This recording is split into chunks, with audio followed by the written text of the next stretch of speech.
بالله الله فلا مضل له ومن يضلل فلا هادي له. اللهم صل وسلم على سيدنا محمد الفاتح لما أغلق والخاتم لما سبق ناصر الحق بالحق والهادي إلى اشرح لي صدري ويسر لي. Segenap DKM Masjidul Yakin, para sekutu masyarakat asatid, dan tidak lupa kita doakan guru kita, orang tua kita, Buya Kiai Haji Ghazali Musannif. Mudah-mudahan beliau diberikan kesehatan oleh Allah Subhanahu wa taala, tulil umur fi sihatil amal, dimudahkan segala urusannya, dikabulkan segala hajat-hajatnya. Bapak dan Ibu sekalian yang dirahmati Allah Subhanahu wa taala. Ini agak sepi kayak ini, udah promosi upacara ya. 17-an. Persiap lomba ya. Alhamdulillah wa syukurillah ala ni'amillah. Kita bersyukur pada Allah Subhanahu wa taala. Pada subuh hari ini Allah berikan kita kesehatan, nikmat iman, nikmat Islam, dan juga Allah berikan kita kemudahan ya, bisa hadir di masjid ini, bisa beriktikaf, ikut pengajian. Mudah-mudahan niat kita ke masjid, sholat berjamaah ya, ikut pengajian, masuk dalam kategori apa yang dikatakan oleh Rasulullah, man salaka thoriqan yaltamisu fihi ilman sahhalallahu lahu thariqan ilal jannah. Barang siapa yang melewati suatu jalan menuju suatu tempat untuk belajar, menuntut ilmu, mendengarkan ilmu, hadir di majelis taklim, mudah-mudahan Allah berikan kemudahan jalan menuju surga. Ini harapan kita. Bukan buat pinter, bukan juga. Ya, kalau ada yang kita bisa amalkan, kita amalkan. Kalau belum bisa kita amalkan, ya kita tunda. Mudah-mudahan suatu saat bisa kita amalkan. Seperti itu ya. Kalau mau jadi pinter mah kagak juga kayaknya. Mau jadi ustadz juga masih butuh mujahadah, butuh perjuangan ya. Ya, paling tidak hadirnya kita di sini itu menjadi pertanda satu. Idza aradallahu khairan yufaqihu fid din, artinya Allah menginginkan kebaikan untuk kita. Yang kedua, mudah-mudahan jalan kita menuju masjid untuk menghadiri majelis ilmu, sholat berjamaah itu merupakan cara bagaimana Allah Subhanahu wa taala indikator atau ciri bahwa kita ini ya, akan dimudahkan jalannya nanti menuju surga. Itu harapan kita. Bapak dan Ibu sekalian yang dirahmati Allah Subhanahu wa taala, melanjutkan kajian kita masih seputar arba'ina hadisan ala asasil Quran, 40 hadis berlandaskan Al-Quran yang disusun oleh guru kita Al-Habib Hamzah At-Tos Al-Attos. Terakhir kajian kita ya terkait dengan an-nadhafa minal iman, hadis ke-14. Sekarang kita masuk ke hadis 15. An-nadhafa minal iman ya, itu pekan lalu. Nah, sekarang kita akan membahas tema min akhlaqir Rasul sallallahu alaihi wa alihi wasallam, di antara akhlak budi pekerti baginda Nabi besar Muhammad sallallahu alaihi wa alihi wasallam. Qala Allah Ta'ala fil Qur'anil Karim, a'udzu billahi minasyaitonir rajim. Wa innaka la'ala khuluqin 'azim. Ini surah Al-Qalam ayat 4. Allah Subhanahu wa taala berfirman, dan sesungguhnya engkau wahai Rasulku benar-benar berada di atas budi pekerti yang agung. Kalau dalam bahasa Arab itu ya, namanya ala itu ya, nempel di atas. Ini di bawah, ini saya taruh tangan saya di atas, ini namanya ala. Ya. Artinya budi pekerti itu, akhlak itu masih di bawah daripada akhlaknya Rasulullah. Sehingga seseorang ulama ada mengatakan akhlak itulah yang mengambil dari Rasulullah, bukan Rasulullah mengambil akhlak. Ya. Bukan Rasulullah mengambil akhlak, tapi akhlak itulah yang mengambil dari Rasulullah. Saking tingginya akhlak dan budi pekerti baginda Nabi besar Muhammad sallallahu alaihi wasallam. Dalam ayat lain Allah Subhanahu wa taala berfirman, "Laqad kana lakum fi Rasulillahi uswatun hasanatun liman kana yarjullaha wal yawmal akhir wa dzakarallaha katsira." Sungguh telah ada untuk kalian dalam diri pribadi baginda Nabi besar Muhammad sallallahu alaihi wasallam uswatun hasanah, suri tauladan yang baik. Untuk siapa? Liman kana yarjullaha wal yawmal akhir, bagi orang yang benar-benar harapan tujuannya itu adalah Allah dan hari akhir. Ya. Wa dzakarallaha katsira, dan bagi orang yang senantiasa berzikir kepada Allah, banyak berzikir kepada Allah. Artinya kalau ada orang ya, yang tujuannya itu hanya dunia, dia tidak akan sanggup mengikuti akhlak baginda Nabi besar Muhammad SAW. Tapi kalau orang tujuannya itu adalah benar-benar Allah dan Rasulnya, ada Allah dan hari akhir, ya, dia yakin betul ada hari pembalasan, ada surga, ada neraka, ya, maka akhlaknya pasti akan mencontoh baginda Nabi besar Muhammad SAW. Dan dia tidak akan merasa berat mengikuti, meneladani baginda Nabi besar Muhammad SAW kalau tujuannya Allah dan hari akhir dan ingin banyak berzikir kepada Allah. Tapi kalau tujuannya selain Allah dan hari akhir, ya, berarti nanti dalam pelaksanaan meneladani baginda Nabi, walaupun dia pengen juga, ya, tapi nafsu duniawinya itu sangat kuat, maka dia akan merasa berat dalam menjalankan contoh-contoh akhlak yang diberikan Nabi. Ya, Allah sudah garis bawahi di sini. Artinya kalau ingin mudah dalam meneladani suri tauladan baginda Nabi besar Muhammad SAW, tujuan kita ini memang karena Allah dan Rasulnya. Ya, cobain dah. Sanggup nggak kita diludahin sama orang? Diludahin sama orang, sanggup nggak kita? Kalau bukan betul-betul karena Allah dan Rasulnya, waduh, kita balas. Kurang ajar lu, bukan kayak gitu, kan gitu. Ya Rasulullah diludahin, tiap kali lewat diludahin gitu. Pas lihatin nggak ada lagi yang ngeludahin, didatengin, dijengukin, dibawain makanan yang ngeludahin tuh. Itu coba. Ya. Kalau bukan karena Allah dan hari akhir, ya gak sanggup kita ngikutin akhlak begini nih. Ya. Itu salah satu contoh kecil aja. Banyak lagi yang lain-lain. Ya. Nah, masuk ke dalam hadis yang ke-15. Qala Sa'id bin Hisham ibn Amir indama dakhala ala Aisyah radhiyallahu ta'ala anha, qal ya ummul mu'minin anbi'ini an khuluqi Rasulillah sallallahu alaihi wa alihi wasallam. Qalat alasta taqra'ul Qur'an? Qultu bala. Qalat fa inna khuluqan nabi sallallahu alaihi wasallam kana al-Qur'an. Rawahu Muslim. Ya, ini hadis wa fi jumlati hadisin tawil, ya, sahih Muslim. Beberapa hadis, ya, ada yang lebih panjang dari ini. Nah, ini yang diringkas diambil oleh beliau.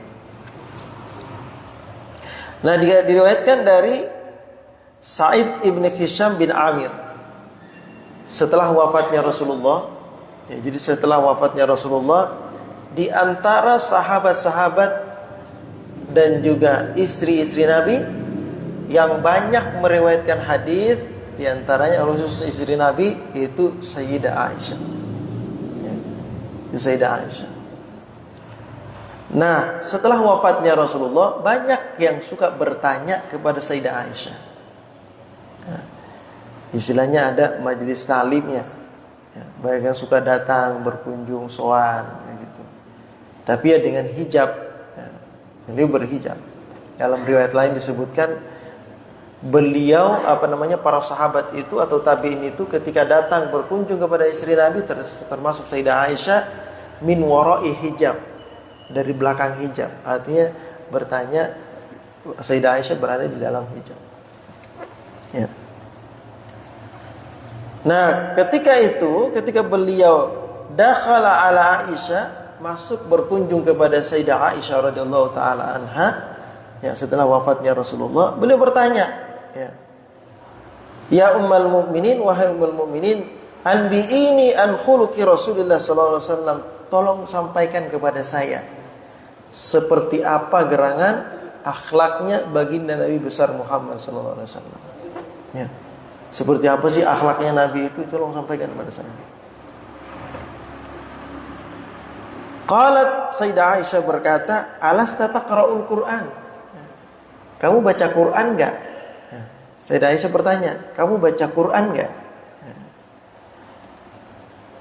Qultu bala. Beliau berkata, Sa'id ini berkata, iya baca Quran wahai Sayyidah Aisyah. Saya baca Quran.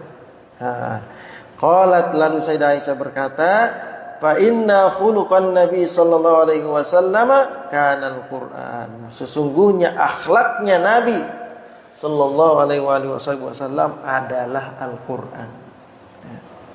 Kamu mau melihat akhlaknya Nabi, baca Al-Qur'an. Segala perbuatan baik yang dianjurkan dalam Al-Qur'an itulah akhlak Nabi. Karena sulit bagi Sayyidah Aisyah untuk menggambarkan seperti apa akhlaknya Nabi dalam kehidupannya. Terlalu banyak. Ya, terlalu banyak. Dan terlalu agung, terlalu mulia untuk digambarkan sehingga sulit. Untuk simpelnya, udah lihat aja Quran. Kalau kita mau cerita tentang akhlak Nabi, tidak cukup lembar-lembar kita bercerita. Berjam-jam kita bercerita tentang akhlak Nabi. Tidak cukup. Kalau mau, lihat aja Quran. Itu jawaban simpel, tapi padat. Ya. Karena khuluqul Quran, akhlaknya Nabi itu Al-Quran. Ya. Dalam riwayat lain disebutkan, su'ilat Aisyah an khuluqi Rasulullah sallallahu alaihi wasallam, faqalat kana khuluquhul Quran. Ya. Dalam riwayat Ahmad, beliau ditanya, Sayyidah Aisyah ditanya tentang akhlaknya Nabi, lalu beliau menjawab, kana khuluquhul Quran, adalah akhlaknya Nabi itu Al-Quran. Nah, coba kita sedikit membedah seperti apa akhlak Nabi sallallahu alaihi wasallam. Ini banyak ya di antaranya. Maka di sini beliau memberikan tema min akhlaki. Min itu litab'id, artinya di antara. Kalau kita mau sebutkan semua gak cukup. Kita sebutkan di antara sebagian kecil dari akhlak baginda Nabi besar Muhammad sallallahu alaihi wasallam. Ya. Nah, coba kita lihat dalam Al-Qur'an di antara akhlak-akhlak baginda Nabi besar Muhammad sallallahu alaihi wasallam, ya. Dalam surah Al-Anbiya, ya, digambarkan seperti apa akhlaknya baginda Nabi besar Muhammad sallallahu alaihi wasallam. Nah, dalam surat Taubah, ya. Dan surat Anbiya aja dulu, Anbiya ayat 7. Di mana baginda Nabi besar Muhammad sallallahu alaihi wasallam, Allah Subhanahu wa taala berfirman, ya, "Wa ma arsalnaka illa rahmatan lil alamin." Dan tidaklah aku mengutusmu, kata Allah, melainkan sebagai rahmat bagi sekalian alam. Rahmat artinya kasih sayang. Ya, bukti kasih sayang yang dicontohkan oleh baginda Nabi besar Muhammad SAW itu bukan hanya kepada keluarganya, ya, kepada musuh juga disayangi. Itu bagaimana? Di antaranya contohnya tadi, ya, contohnya tadi diludahin tiap hari. Setiap beliau lewat di jalan itu, beliau diludahin. Ketika yang meludahi itu udah gak muncul lagi meludahin, beliau bertanya kepada tetangganya, yang di sebelah ini kemana ya? Kok gak ada kelihatan? Gitu. Biasanya ada kalau saya lewat. Tetangganya ngomong, dia lagi sakit ya Rasulullah. Buru-buru Rasulullah balik ke rumah, ngambil makanan, kemudian datang menjenguk si fulan ini yang suka ngeludahin. Ya. Kalau bahasa kitanya, Rasulullah datengin, jengukin. Ini saya nanya ke tetangga ini, ya, kok nggak muncul lagi ngeludahin? Ya. Saya datengin, saya tanya, ternyata sakit, saya jengukin dah nih. Ya. Dijengukin. Apa kata musuh yang suka ngeludahin ini? Keluarga saya aja nggak datang jengukin saya. Engkau yang tiap hari saya ludahin, kau datang jengukin saya, bawain makanan lagi.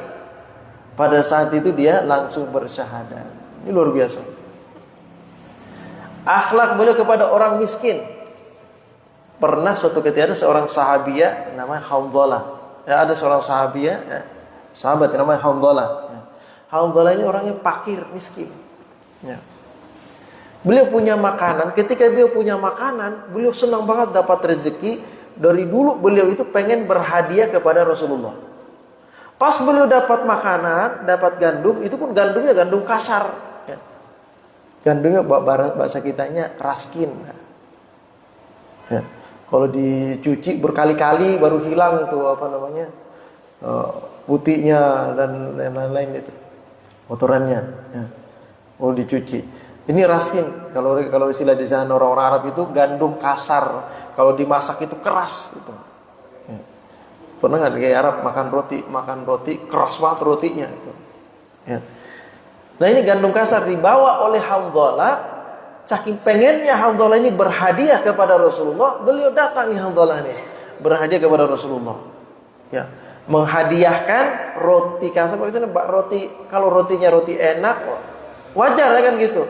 Ini dia menghadiahkan, ya bahasa kita ya raskin kepada Rasulullah. Ya, gandum kasar. Apa respon Rasulullah ketika didatangi Hanzalah? Hanzalah datang nih. Ya. Dan Rasulullah, Hanzalah bagaimana kabarnya? Bagaimana ditanya oleh Rasulullah, responnya itu luar biasa. Rasulullah kata Hanzalah, ini wahai Rasulullah, saya ini lagi dapat rezeki. Saya pengen banget berhadiah dari dulu, saya pengen berhadiah kepada engkau wahai Rasul. Sekarang saya baru dapat rezeki, saya pengen berhadiah kepadamu. Diterima oleh Rasulullah dengan senang hati dan berkata, ya Allah ini luar biasa ini wahai Hanzalah. Semoga Allah memberkatimu, Allah menambah rezekimu. Didoakan oleh Rasulullah dengan muka yang senang, ya, sampai Hanzalah itu girang. Oh, bangga banget kan? Gimana kira-kira? Kita ini berhadiah, misalnya dah, ya, kita berhadiah kepada orang yang kita kagumi. Anggaplah misalnya gubernur, gitu, Pak Anies misalnya ya, kita datang bawa hadiah ke Pak Anies, kata Pak Anies, ya Allah bagus, kita disambut dengan baik gitu. Bagaimana kira-kira perasaan kita? Girang banget kan kita. Kalau misalnya hadiah, hadiah, ditaruh aja situ. Nah, kan enggak beda dengan disambut hadiahnya, diambil, dilihat, ya luar biasa ini, bagus banget nih, saya makasih banyak ini dibawain hadiah begini, udah lama nggak makan begini, gitu. Kan girang banget kan kita gitu, dikasih hadiah begitu. Ya. Setelah itu, ini Hanzalah pulang dengan senang hati pulang ke rumahnya. Setelah memberikan hadiah kepada Rasulullah, sahabat bertanya, ya Rasulullah, saya melihat engkau begitu senang, begitu gembira melihat hadiah yang hadiah tidak seberapa. Hanya beras gandum keras yang kasar. Sedangkan engkau bergembira luar biasa gitu. Kok bisa begitu wahai Rasul? Ya. Kami juga biasa pernah memberi engkau hadiah tapi biasa aja kan gitu. Ini dari Hanzalah, engkau begitu senang gembira gitu. Apa kata Rasulullah? Ya. Kata Rasulullah, dia ini adalah orang yang miskin. Bagaimana saya tidak bergembira, ya, ketika Allah Subhanahu wa taala memberi dia rezeki dengan harapan dia ingin berhadiah kepadaku, saya akan respon, saya menerima hadiahnya dengan senang hati. Ya, ini bagian daripada apa? Kasih sayang. Pernah lagi suatu ketika, ya, ada seorang sahabat datang bawa anggur. Datang bawa anggur berhadiah untuk Nabi. Datang bawa anggur. Ketika dia datang bawa anggur, diterima oleh Rasulullah dengan senang hati. Terima kasih, jazakumullah khair, dan Allah memberikan, biasa beliau mendoakannya. Setelah itu sahabat ini kemudian duduk sebentar di hadapan Nabi, lalu Rasulullah kemudian membuka hadiah itu, ada anggur. Lalu beliau memakannya satu persatu, beliau makan anggur itu. dengan senyum, ya, sambil bercerita dengan sahabat yang memberikan hadiah. Setelah itu sahabat ini kemudian pergi. Rasulullah terus memakan anggur itu sampai habis. Sehingga sahabat yang ada di samping-samping Rasulullah ini mengelilingi Rasulullah bertanya, ini Rasulullah nggak bagi-bagi sama kita ini, habis dimakan sama Rasulullah ini. Ya, dibagi-bagi sama kita, enggak juga, habis dimakan sama Rasulullah sendiri. Ya, untungnya setelah itu ini sahabat yang memberikan hadiah sudah pulang. Apa kata Rasulullah ketika ditanya, ya Rasulullah, engkau melupakan kami ya Rasulullah. Kami berada di samping engkau, tapi engkau tidak membagi satu biji pun, satu buah pun kepada kami. Habis engkau makan. Apa kata Rasulullah? Wahai sahabatku, tadi beliau fulan yang memberikan hadiah itu masih duduk di depan saya. Ini anggur yang diberikan sangat masam, asam banget. Kalau saya bagikan kepada engkau, pasti engkau meresponnya dengan apa, asam banget sih ini kan itu. Respon dengan tidak bagus. Saya khawatir ketika saya membagikan anggur ini kepadamu, engkau meresponnya dengan tidak enak, tidak bagus, lalu yang memberi itu tersinggung. Cukuplah saya yang memakannya, ya, agar menyenangkan hati yang memberikan hadiah. Luar biasa. Yang kalau kita mah dikasih makanan apa ya, kagak enak banget ini, tersinggung yang masak coba. Ya. Apalagi bini kita yang masak. Nah ini makanan apa sih ini man, kagak enak banget ini, tersinggung nggak tuh istri yang masak tuh. Ya. Ini Rasulullah saking menjaga perasaan yang memberikan hadiah itu, ya, beliau sampai seperti itu. Ya.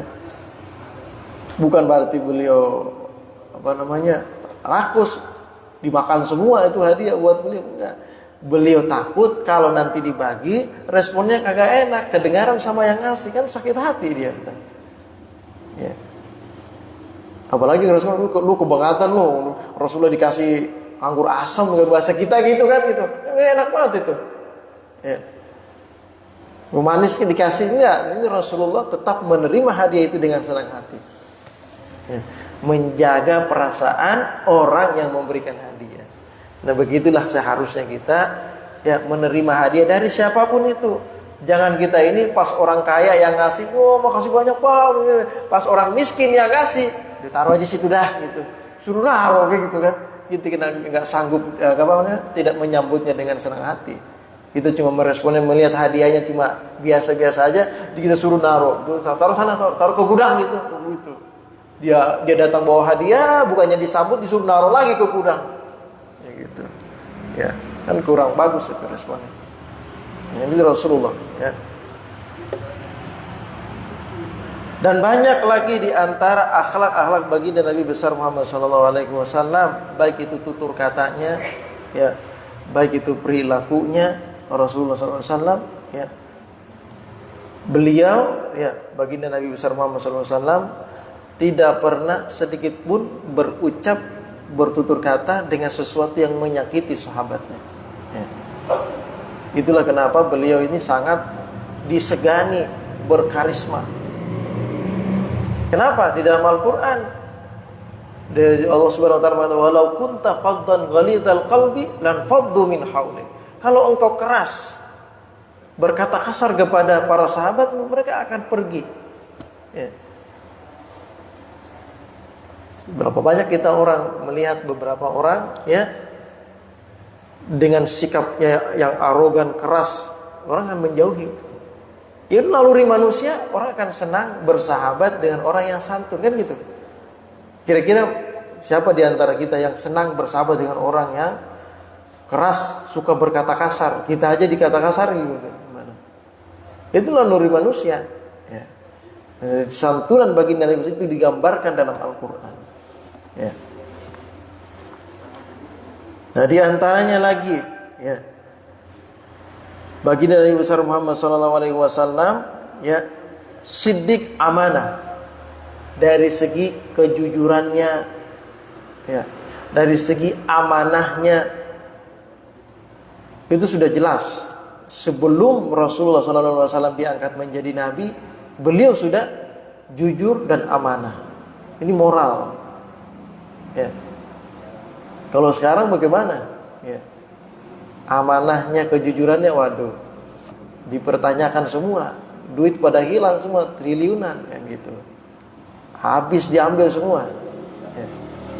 Bagaimana moralnya sebagai sebagai bukan rakyat, bukan ya, aparat yang mengambil, harus memberikan contoh kan gitu. Ini mereka emang mengambil duit gitu.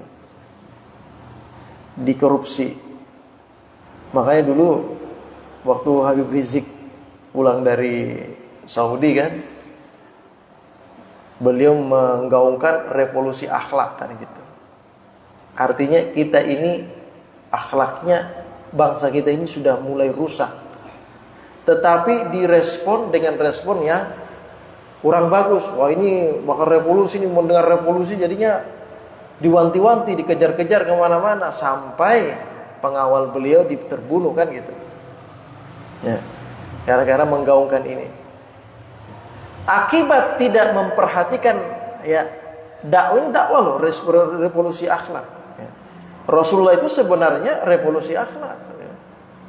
Ya. Diutammima makarimal akhlak. Ya. Menyempurnakan akhlak ini yang masih terbelakang, yang masih kurang gitu. Merevolusi itu mengganti dengan lebih baik kan gitu. Nah, ini dulu di zaman Nabi itu. Sekarang kan bobrok lagi kan akhlak ini. Orang pintar banyak, orang bermoral, berakhlak kurang.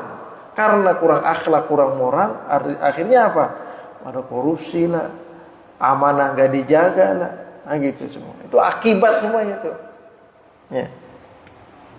Ternyata kalau revolusi akhlak gak bisa korupsi, gak bisa ini, gak bisa itu. Jadi makanya mereka melawan. Karena dilawan, Habib Rizik udah gak mau lagi menggaungkan itu, ya. Buktinya kelihatan kan, pada korupsi semua kan gitu, besar-besar. Jangankan yang terlibat, yang nanganin korupsi bagaimana coba kira-kira? Ya, kita mau percaya ke siapa nih kalau begitu? Ya, yang nanganin korupsi itu korupsi bagaimana coba? Ya. Syukur-syukur kalau yang nanganin nggak korupsi, yang nanganin juga korupsi juga, bagaimana? Ya. Bingung kita kan gitu. Cara satu-satunya apa? Ya revolusi akhlak begitu kan gitu. Ya kan? Ganti semua akhlaknya. Kalau yang ada nggak mau diganti, nggak mau merubah akhlaknya, ya moralnya tidak mau dirubah, ya orangnya sekalian diganti kan begitu. Ya. Kalau enggak kan seakan-akan atasan itu kan memberikan contoh kepada bawahannya. Kalau atasan pada korupsi, bagaimana atasan bawahannya nggak pada maling kan gitu. Ya. Yang korupsi kan korupsi miliaran kan. Yang di bawah mah maling jutaan doang kan itu. Kemarin akhirnya apa? Banyak begal sekarang. Iya nggak Pak? Begal. Dulu ada santri kita di sini, siapa namanya, si Ibnu tuh. Pas daerah-daerah sana, Depok sana tuh. Ya, dibegal dia. Hilang motor, hilang handphone, udah dibegal, digebukin lagi kan gitu. Apes banget tuh itu. Udah dibegal, digebukin lagi kan itu. Apes banget itu. Ya. Begal itu apa itu? Maling itu begal itu. Maling secara frontal itu dia, kasar. Kalau udah maling ngumpet-ngumpet kan, ini maling terang-terangan udah. Ya. Kenapa terang-terangan? Ya penguasanya juga pada terang-terangan korupsinya udah. Ya. Ini artinya apa? Krisis akhlak. Nah, kenapa baginda Nabi besar Muhammad? Kenapa jauhnya kita daripada Al-Quran? Ya. Kita hanya menjadikan Al-Quran sebagai ritual bacaan, ritual rutinitas, bukan sebagai pedoman hidup. Kita tidak melihat isi kandungan Al-Quran itu dengan baik dan mengamalkan isinya. Kenapa? Karena isi kandungan yang baik itu, isi kandungan Al-Quran itu, ya, yang berupa akhlak itu merupakan akhlaknya baginda Nabi besar Muhammad SAW. Ya. Jadi jangan salahkan jangan salahkan Islamnya, ya. Jangan salahkan agamanya, jangan. Agama Islam sudah sempurna, tetapi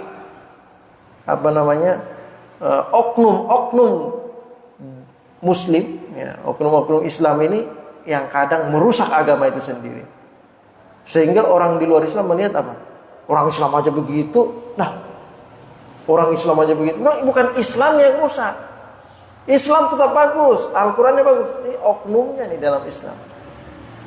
Menodai agama dengan perilaku seorang muslimnya. Karena perilakunya tidak mengikuti tuntunan agamanya, sehingga orang menilai agamanya dengan oknumnya. Padahal seharusnya ya, nilailah agama itu dengan ajarannya, bukan dengan oknum-oknumnya. Nah, jadi kita kadang-kadang seperti itu tuh. Jadi orang malah cuek. Ada begitu jadinya. Ustadz aja begitu kan gitu.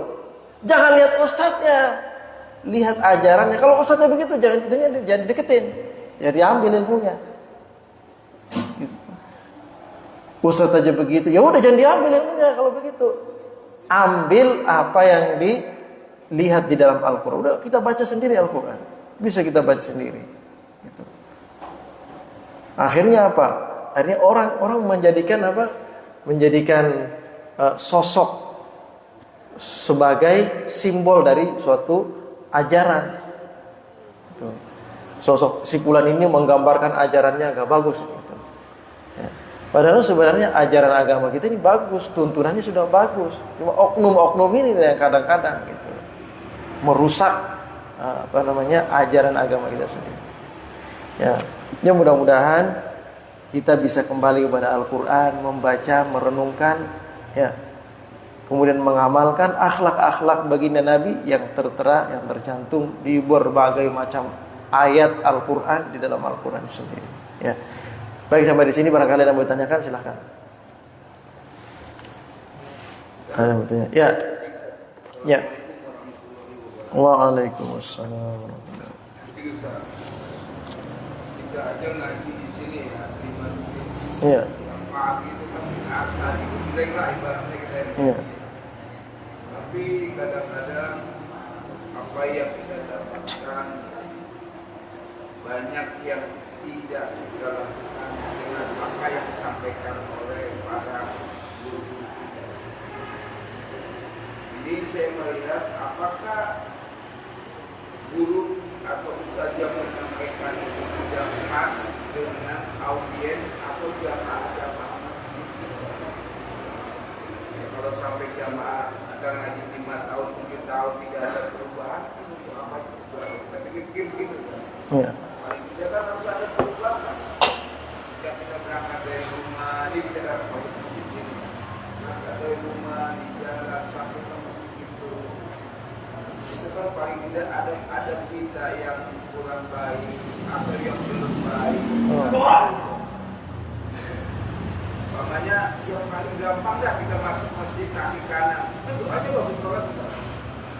Kalau mau tahlil atau ada mati saya kan, ya Allah berikanlah saya rahmat. Jangan banyak rahmat. Saya. Itu salah satu contoh.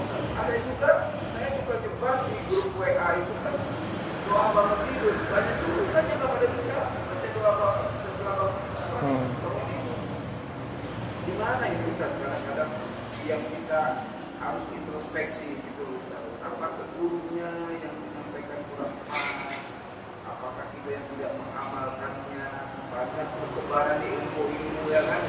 Karena di jalan pun juga kita menerima ilmu banyak. Di pasar aja ada ilmunya kan itu juga jadi pasar. Kira-kira begitu Ustaz. Mohon pencerahan dan penjelasan. Terima kasih. Assalamualaikum warahmatullahi wabarakatuh. Ya, pertanyaan yang menarik yang merupakan kalau bisa dikatakan fenomenal saat ini. Semakin maraknya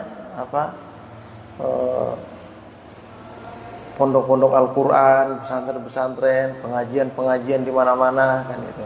Tetapi kenapa akhlak ini, moral ini semakin rusak? Bahkan terkadang kita sendiri yang suka ikut pengajian kadang sulit untuk mengamalkan apa yang kita dengar, apa yang kita pelajari, apa yang kita ketahui. Jadi ada beberapa faktor ya, yang menyebabkan kita ini berat untuk beramal. Ya. Yang menyebabkan kita berat untuk beramal faktornya, ya, faktor utamanya hati. Faktor utamanya hati kita.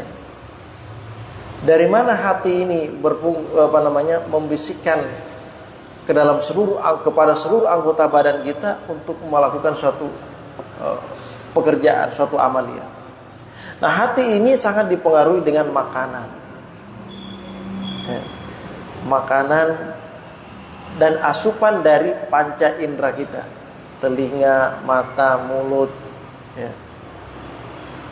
Asupan yang langsung bersentuhan dengan hati kita, makanan.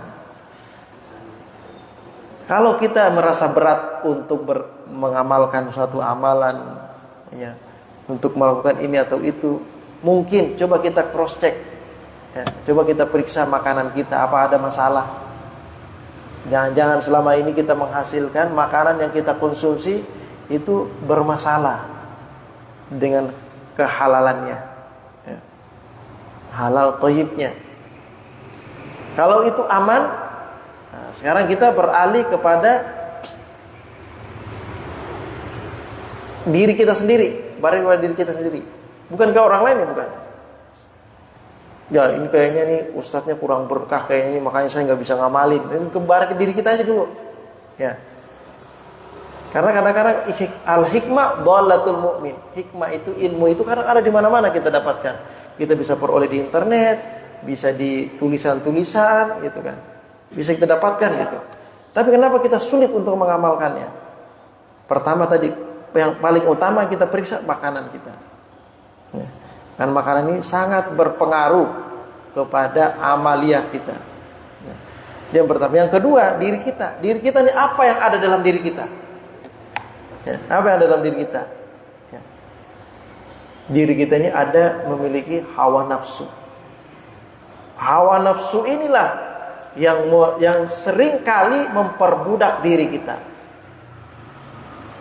Karena kita kepengen ini, kepengen itu, kita rela melakukan ini, melakukan itu demi, ya, meloloskan hawa nafsu kita. Makanya hari ini kan hari kemerdekaan ini, 17 Agustus, kita merayakan hari kemerdekaan.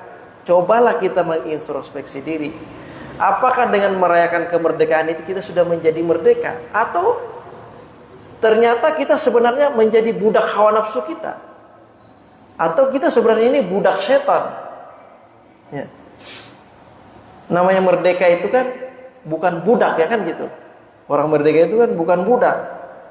Tapi kalau selama ini kita masih Tuhan atau masih memperturutkan hawa nafsu kita, itu bertanda kita ini masih budak hawa nafsu. Ya. Atau kita memperturutkan keinginan syaitan, itu pertanda kita ini masih budak syaitan. Gitu. Belum merdeka kita ini, walaupun secara sosial kita merdeka, tapi diri kita sendiri sedang dijajah oleh dua hal. Yang pertama hawa nafsu dan syaitan. Apakah kita sudah merdeka dari syaitan dan hawa nafsu? Ya. Terkadang kita suka mengatakan, tapi malasnya itu luar biasa, kan gitu. Kita udah tahu sebenarnya itu. Masuk masjid baca doa ini, bangun tidur baca doa itu, kan gitu. Kita udah tahu, bahwa kita hafal juga, kita hafal gitu. Cuma kenapa gak kebaca gitu. Terkadang karena pengen buru-buru, pengen itu, nah udahlah gak apa-apa, masuk aja udah gitu. Hawa nafsu, kata syaitan, guru masuk aja udah gitu. Ente udah masuk masjid udah dapat pahala, ngapain baca lagi? Gitu kata syaitan, bisikin. Ditambah hawa nafsu, ya saya diulang buru-buru nih kan gitu. Akhirnya gak baca udah. Gitu. Ya. Kadang-kadang seperti itu. Jadi sebenarnya kembali ke diri kita. Ya, diri kita ini dua yang kuat dalam diri kita ini yang selalu membisikkan, selalu mempengaruhi sehingga kita ini terhalang untuk melakukan suatu amal-amal yang bagus, suatu pekerjaan yang bagus. Kadang-kadang juga begini nih. Kita ini kadang-kadang bawa duit. Kita ngelihat orang miskin, fakir, pemulung gitu. Hati nurani kita langsung muncul. Pertama kali itu pasti muncul, kasihan banget nih orang. Ada keinginan pengen ngasih. Pas yang kedua muncul bisikan setan. Ente kan mau beli ini, ntar gak cukup duitnya loh. Gak jadi kita ngasih. Ada bisikan setan datang gitu. Ente kan mau beli ini, ntar gak cukup loh. Gak jadi. Nah, ini kadang-kadang itu, ya. Kembali kepada kita masing-masing, ya, introspeksi diri kita. Kalau kita susah untuk beramal atau mengamalkan apa yang kita pernah dengar, apa yang pernah kita lihat, ya, atau apa yang pernah kita baca, pertama koreksi makan dulu. Ya. Dalam hadis Nabi kan yang pernah kita sampaikan sebelumnya, bahwa yang halal itu jelas, yang haram itu jelas, yang syubhat itu man hama haulan hima, apa namanya? Syubhat itu sesuatu perkara yang tidak jelas. Ya. Kemudian lanjutan dari riwayat ini menyinggung bahwa dalam diri kita ini ada segumpal daging. Idza saluha saluhal jasadu kullu wa idza fasadat fasala jasadu kullu. Ya, ala wa huwal qalb. Dalam hati kita ini, dalam diri kita ini ada segumpal daging, yaitu disebut hati. Ya. Kenapa di atasnya menyinggung makanan, kemudian setelah itu menyinggung hati? Karena erat hubungannya makanan itu dengan hati kita. Hati kita inilah penggerak utama dalam diri kita. Mau mengerjakan ini, mengerjakan itu muncul dari hati kita. Ya, saya pengen ini saya pengen sholat jamaah, saya pengen pengajian dulu gitu. Muncul dari hati kita, gitu. Keinginan kita. Ya. Kalau dari keinginan itu sudah dinodai dengan makanan, ya, maka dia akan sulit muncul. Penggeraknya itu kurang, dihalangi oleh makanan tadi. Ya. Makanan haram itu ibaratnya apa? Olinya oli rusak, oli kotor udah tuh. Harus ganti oli. Susah geraknya. Ya. Yang kedua, ya, ada godaan hawa nafsu, godaan setan. Ini ada 3 hal ini yang perlu kita perhatikan kalau kita susah untuk beramal. Kenapa kira-kira? Emang apa urusannya amal itu? Kalau nggak mengamalkan, penting kan kita sholat, mengamal wajib gitu. Apa urusannya dengan baca doa ini, doa itu, amalan-amalan sunnah? Yang penting makan kita sholat, kan gitu. Pak, urusannya adalah setiap dalam Al-Quran itu selalu dikaitkan iman, amal soleh. Iman, amal soleh. Artinya kalau kita sedang malas beramal, itu pertanda iman kita lagi turun. Ngerjain ini malas, ngerjain itu malas, itu iman kita lagi turun, Pak. Ya. Kalau kita rajin beramal ini, rajin mengerjakan ini, itu pertanda iman kita naik. Ya. Itu erat kaitannya. Walaupun itu bukan amalan wajib, tapi itu sudah mengindikasikan ketika kita malas mengerjakan ini, mengerjakan itu, mengindikasikan bahwa iman kita sedang turun. Ya, mesti naikin lagi levelnya. Ya. Nah, jadi ini 3 tadi, kurang lebih seperti itu Pak Mulis. Ya, faktor yang sering menghalangi kita itu 3 hal ini tadi. Makanan mesti kita perhatikan lagi, ya, apa benar selama ini kita sudah benar makannya atau enggak gitu. Artinya sumbernya itu dari mana kita dapatkan. Ya. Yang kedua, godaan hawa nafsu kita sendiri. Ya. Apakah ini karena malas atau apa sebagainya, dan juga godaan setan. Ya. Apa bedanya godaan setan sama godaan hawa nafsu? Kalau godaan setan, ketika muncul keinginan buruk dalam diri kita ini, cara menghilangkannya apa? Bawa berzikir, bawa baca Quran, bawa berzikir, itu hilang. Karena setan itu tidak akan mendekati orang yang suka berzikir atau baca Quran. Tapi kalau ketika kita baca zikir, baca Quran, gak hilang-hilang itu keinginan buruk, itu berarti hawa nafsu. Ya, karena hawa nafsu itu bukan setan. Kalau setan kita bacain ayat, bacain Quran, lari dia udah, setan itu. Tapi kalau nggak lari-lari, itu hawa nafsu itu. Berarti keinginan untuk melakukan itu dorongan hawa nafsu. Wah, itu harus kuat itu. Kata Rasulullah, raja'na min jihadil asghar ila jihadil akbar. Sekarang kita pulang dari perang yang kecil menuju perang yang lebih besar lagi. Kata sahabat, perang apa itu yang lebih besar? Perang yang lebih besar adalah jihad melawan hawa nafsu. Nah, itu luar biasa. Ada juga yang mengatakan ya. Setan itu berada di dalam alam gaib. Kalau masuk ke alam dunia nih, apakah ini setan stres atau bukan? Manusia digoda itu. Kan ya, pertanyaan setan. Udah. Kan udah disampaikan sama guru kita di kajian-kajian Quran, tadabbur Quran. Setan itu karakter yang bisa melekat kepada 2 golongan, kepada golongan jin atau golongan manusia. Ya. Kalau karakter ini menempel ke manusia, jadilah syaitanul ins, setan manusia. Kalau nempel kepada jin, syaitanul jin. Gitu. Karena syaitan itu bukan makhluk lain, bukan. Ya. Syaitan itu bisa berasal dari manusia, bisa berasal dari jin. Siapa yang ditempelin karakternya, itu setannya itu. Ya. Syaitan itu sifatnya apa? Menggoda ke jalan yang buruk, mempengaruhi kita melakukan maksiat. Kalau ada teman kita ngajak maksiat mulu gitu, apa bar yuk gitu, ngajak maksiat mulu nih, setan itu berarti itu. Ya, ngajak maksiat mulu gitu. Ya, lu seperti itu Bang Mulis. Ya. Ya. Kalau mau bikin stres setannya, baca-baca zikir, baca Quran. Stres dia tuh bingung ya, setannya tuh. Setan bisa stres juga Ustaz. Nah, kalau anak setan dikawinin stres juga dia. Allah, pertanyaan lagi mungkin? Ya Pak Alek. Ya. Waalaikumsalam. Ya. Ya.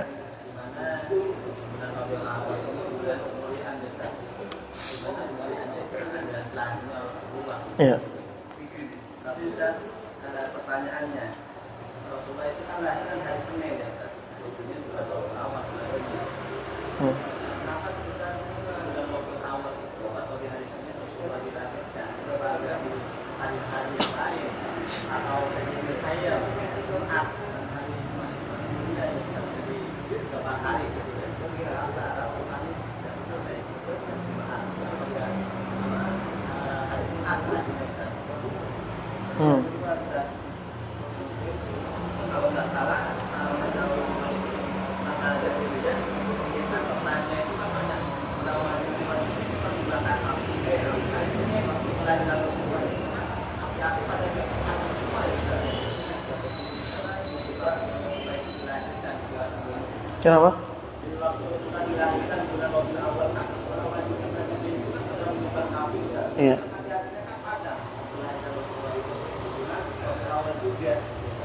Yang kedua, kenapa sih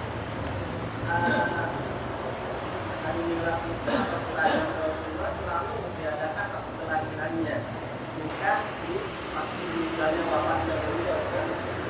Sedangkan kalau keluarga kita, orang tua kita pada sekarang ini kan di haul-haulin itu kan pas meninggalnya Ustaz, bukan pas kelahirannya. Kenapa Rasulullah pas meninggal pas kelahirannya? Ya.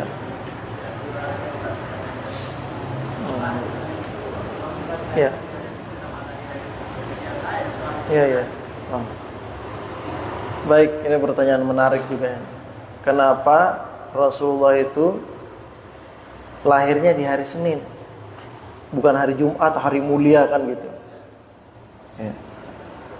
Atau kenapa Rasulullah itu lahir di bulan Rabiul Awal, bukan Ashhurul Hurum, Muharram, Zulqa'dah, Zulhijjah, Muharram, Rajab, kan itu Ashhurul Hurum.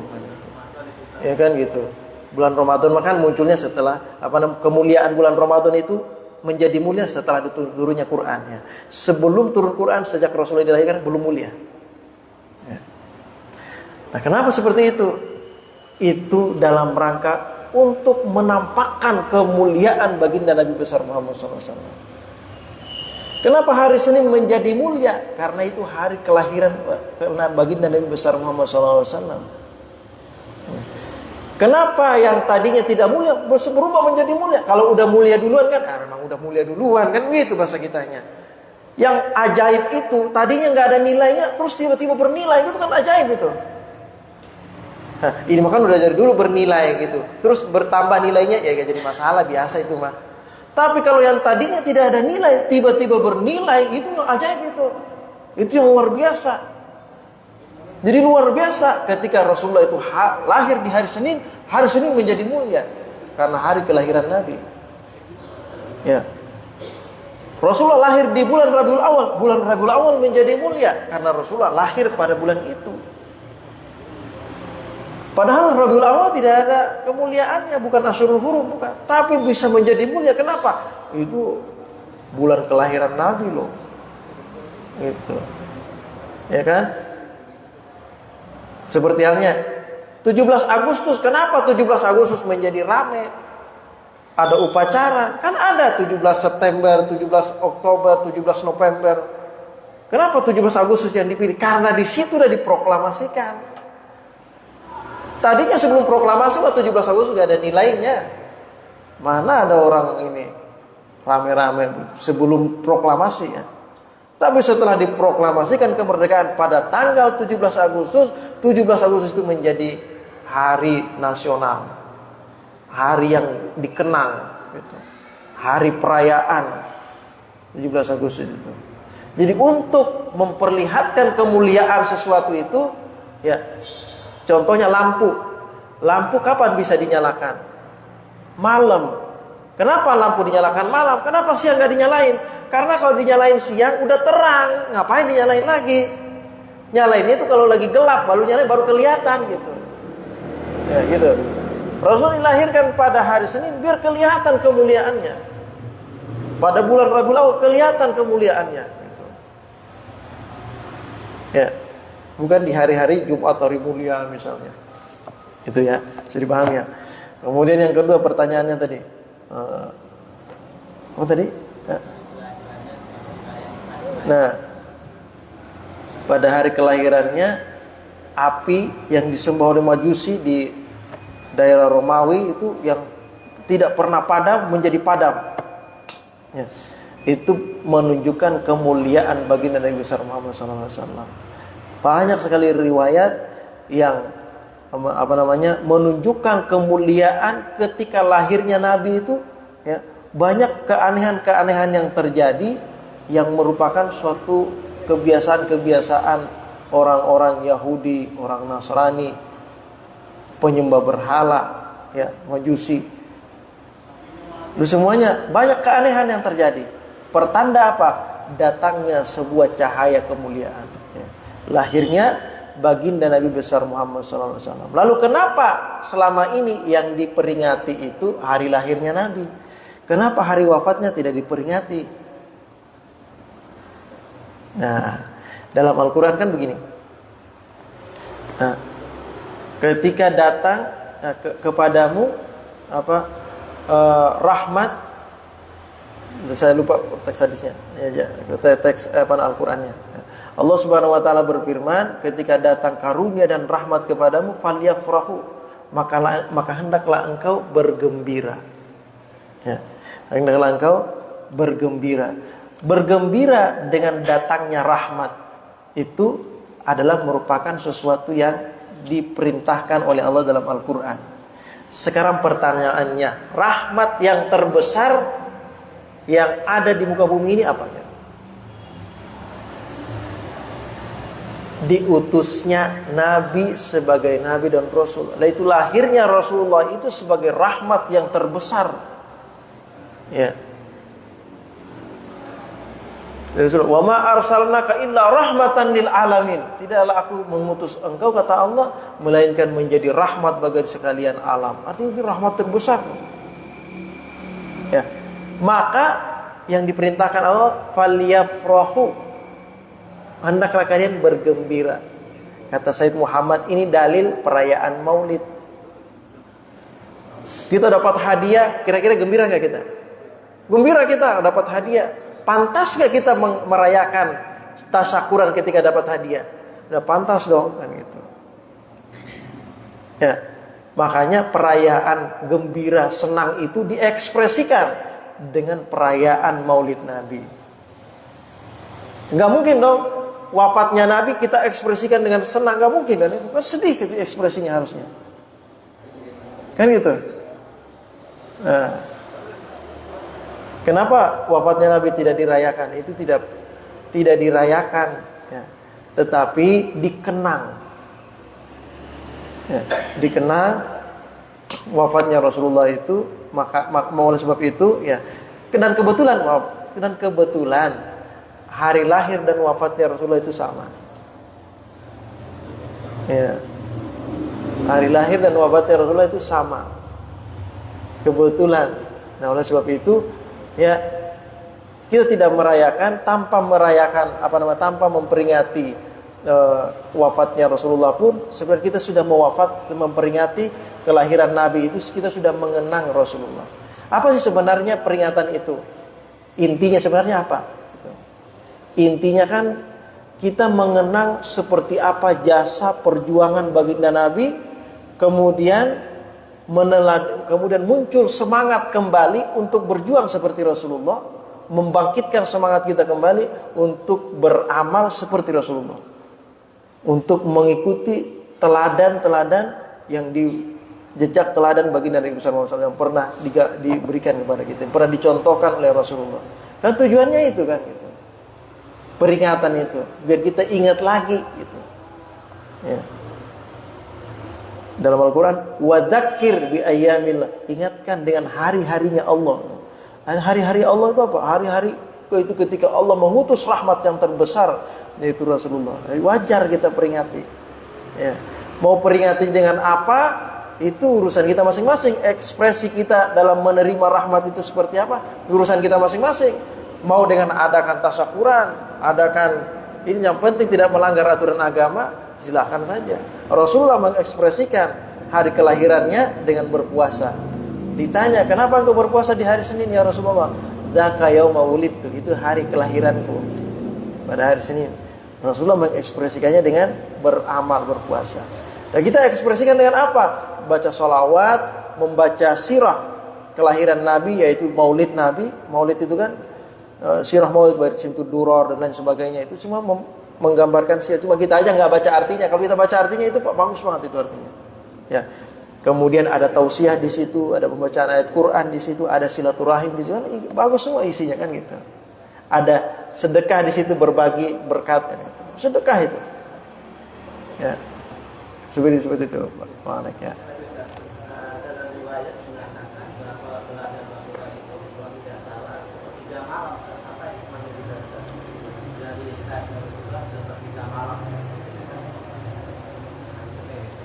Itu lahirnya.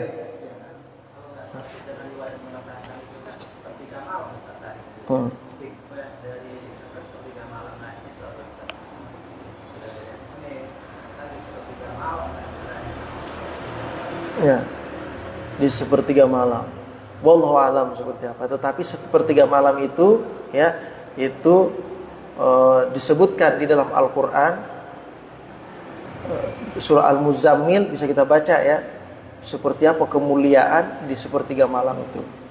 Kemudian di dalam riwayat Nabi ya, jelas dikatakan sepertiga malam itu Allah Subhanahu wa taala menyeru kepada semua makhluknya. Adakah yang meminta rahmat? Saya berikan rahmat.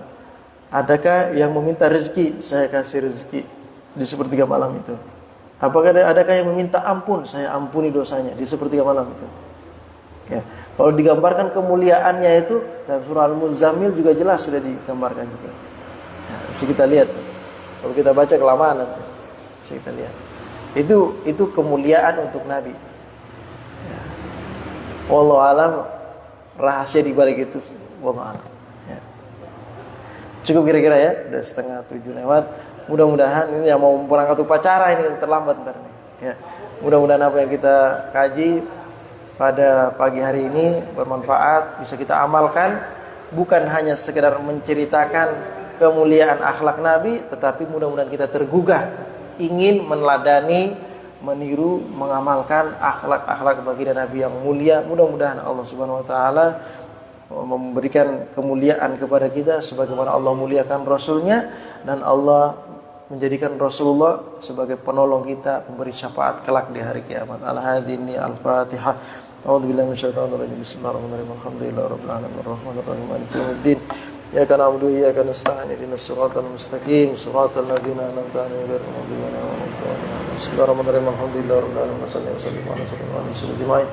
Allahumma bihaqqil Fatihah wa sirril Fatihah karamatil Fatihah farijan ham kashifal gham ya man ya'di wa arham. Allahumma ighfir li ummati sayyidina Muhammad warham ummata sayyidina Muhammad wastur ummata sayyidina Muhammad wa ijbur ummata sayyidina Muhammad sallallahu alaihi wasallam. Allahumma akhrijna min zulumatil wahm wa akrimna bi nuril bahtarana wa zayyina bil akhlaqil hasanati wal hilmi. Rabbana atina fid dunya hasanah wa fil akhirati hasanah wa qina adzaban nar. Wa sallallahu ala khairil katsirin mu'minin wa alihi washabihi ajma'in. Walhamdulillahi rabbil alamin. Subhanakallahumma wa bihamdika asyhadu an la ilaha illa anta astaghfiruka wa atubu ilaik. Assalamualaikum warahmatullahi wabarakatuh. Sallallahu